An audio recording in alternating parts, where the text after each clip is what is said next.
Okay, mabilisan lang, no? So, MS, Working Capital Management, for AR. Focus po na tayo sa AR. So, kailangan na maintindihan natin yung relationship ng bawat numero na ito, no? Para kahit na um, reconstructive yung problem, masosolve pa rin natin. Kasi madalas tong topic na ito sa mga pre-boards. So, sayang naman yung maybe 1 point, 2 points, di ba? So, let's go. So, average collection period for this year, gamitin daw natin 360 days is closest to. Okay. So, kailangan, computin mo muna yung ATO, yung average turnover ng AR, which is computed as, okay, um, net credit sales divided by AR average. Okay? Ganyan yan. So, kahit na sa inventory turnover naman, that would be cost of goods sold naman. So, lagay ko na lang dito, no? So, uh, average turnover of inventory or ITO, inventory turnover. Lagay na lang natin, ITO. Would be COGS divided by inventory average. So, ganyan lang siya, ganyan ng ganyan. AP, pwede rin. May AP turnover din. Or APTO. Ganon din siya. Kaya lang, ang basis niya cost of goods sold. Why? Kasi ang inventory is measured at how much was the price from the supplier. So, which is going to be the AP balance. So, not for that specific inventory. So, yun lang. Ganon din. AP last year, AP this year divided by 2, ganun yung inventory average. Tapos yung cost of goods sold, again, they're both measured at the same amount. So, cost of goods sold sila pareho. Si AP tsaka si inventory. So, yan. Now, pag na-solve natin to, let's see. Kunin pala muna natin yung average AR. That would be 162 plus 148, 310, divide 2 lang siya. Divide 2, that's 155. Okay, so ganun lang siya, di ba? Sayang yung 1.2 points na pandagdag mo. So, ilagay mo na siya agad dito sa ilalim. Now, your net credit sales is 1,120. So, 1,120 divided by 155, 7.22. Yan ang, actually 7.23. Yan yung ATO natin. So, times. Pagka ATO times yung kung ilang beses, ano? Meron siya. Turnover, di ba? So, next would be your ACP na. ACP or days in AR. Baka ganun ang gamitin na term dun sa question. That would be the same value. No? So, simply, 360 tsaka yung ACP, yung ATO mo na, that's 7.23. So, yung relationship nila, di ba? So, kahit workback mo pa yan, makukuha mo pa rin basta kabisado mo. This is 49.8 rounded, no? So, this is now measured in days. So, 49 days ang ACP natin. 49.8. So, letter C tayo dyan. So, kahit na ATO ang tinatanong, binigyan ka ng ACP, pwede mo yan ma-workback. So, 360 divided by whatever ACP. So, 360 divided by 49.8, that would still be the same. You get ATO of 7.23. Now, kung tinatanong ka how much would be the credit sales or the average AR, pwede pa rin naman.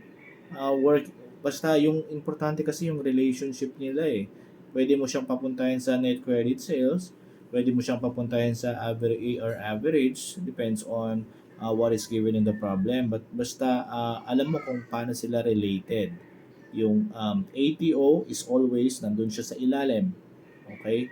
nung days lang naman yun eh. 360, either 360 or 365 lang yan sa problem. So, divided by the ATO. Okay, kuha mo na agad si ACP. Kung binigay sa'yo si ACP, and then ilabas mo lang yung ATO. Diba? So, please, tandaan mo to. Dito naman sa baba, simple lang yung AR average, inventory average lang tayo. So, 245 plus 215, that's 460, di ba? 460, ulit, 460 divide 2. 460 divide 2, o 230, 230 yan. Okay, so COGS. Ang COGS natin is 780 divide 230. Okay, so 3.39. 3.39 times. Okay, so same lang din. Diba? So next, dito tayo. Omega Distribution is finalizing its financial statement for this. Okay, may mga binigay siyang balance. Okay, so dalawa yung tinatanong niya. Yung balances of account receivable and inventory at the end of this year. So, reconstructive, no? Sige. Okay.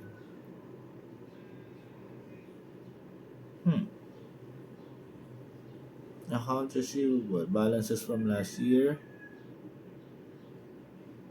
Okay. This year.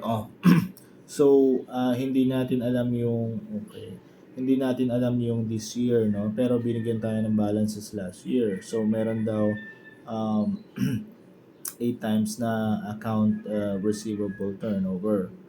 So, let's see kung paano masasolve natin to. Sales on account, 1.2 million. Yata ito nakakaama. Okay. Gross profit margin, sales on account. So, yung cost of goods sold, 1.2 million times 0.6, no? Kasi yung pagkakahati nito is 40% daw and 60% yung COGS, 'di ba? Kasi gross profit margin. So that is 720,000. So COGS, magagamit natin 'yan. Cost of goods sold, inventory. Okay.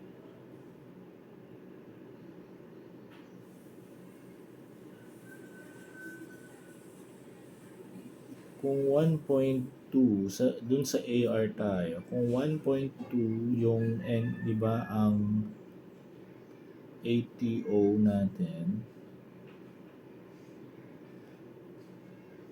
ATO or R to AR turnover, that is 1.2 million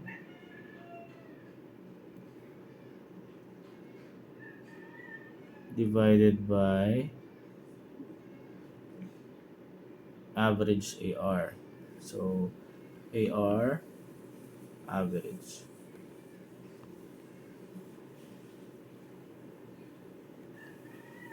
Okay, wait lang. Equals 8 times. Okay. That would be 1.2 million divided by, para makuha natin to, is 150. So, 150 ang average AR natin. Okay. So, kung 150 ang average AR natin, this is your AR average. So, parang ang sinasabi mo is plus X equals 130 plus x divided by 2, di ba? So, kung ano man yung makukuha mo dito, divide 2, you get 150. Okay? So, kung 150 multiplied by 2, you get 300. Di ba? Work back ka pa ganun. So, kung 300 minus 130,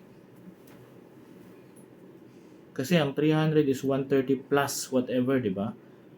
130 plus x. So, 300 minus 130, 170. So, ito is 170. Oh, para mag-double check mo, 130 plus 170, you get 300. Divide 2, you get 150. O, di ba? So, ma-work back mo siya eh. Makikita mo kung paano siya, basta alam mo kung paano siya related eh. Alright, so 170. Ito, hindi na to po pwede, hindi na to po pwede. So, we can only choose between B and C. Now, sa inventory naman, same lang din. So, ITO equals 4 times daw. And then, you get your cost of goods sold na 720 na compute natin kanina. Divided by, hindi natin alam. So, 720 divided by 4 lang din naman yan. Makukuha mo 180 naman. So, kung 180 ang average na inventory, ganun ulit. So, dito tayo sa inventory. 165 kasi yun eh. Dito ko nang ilagay. 165 daw yung last year or yung beginning. So, plus x, hindi natin alam, equals divided by 2. So, hindi rin natin alam yan. 180 daw ito. So, 180 multiplied by 2, pabalik tayo, 360. Okay? Now, 360 minus 165 is 195. Okay, so 195. Diba? So, kung gusto mong i-double check, that would be 165 plus 195 divided by 2, 180. Okay? So, ganun pa rin. 180. Pagka yung, ito naman yung tinatanong, pwede rin. 180 multiplied by 4, 720. So, simply put, aralin lang natin, sanayin natin mag-solve yung mga relationship na itong mga values na ito. Pwedeng reconstructive kasi yung ibigay sa atin. So, at least, alam natin kung paano siya solve. Kasi sayang yung 1 point, 2 points, yung mga ganito. Parati. Yung AR, AP, inventory, working capital management. So, actually, may na-touch din tayo dito palang inventory, no? So, yan yung ITO, inventory turnover. So, again, summary lang, yung ATO, average turnover, kahit mapa-inventory man yan, AP or inventory AP or AR, same lang din naman siya kung paano sinasolve yung average. You expect that there's an average there. Kung hindi man siya given, pwedeng yung may last year tsaka this year. So, beginning plus ending divided by 2 lang siya. And then, kung average collection period, 360, 365 divided by the ATO lang siya. So, yan din yung days in AR, days in inventory, meron din ganon, days in AP, ganon. So, yun lang yung measured in days at yung isa naman times, yung tatandaan mo yun. So, good luck sa'yo. Baunin mo to sa board exam, okay? And be a CPA. Alright, babush!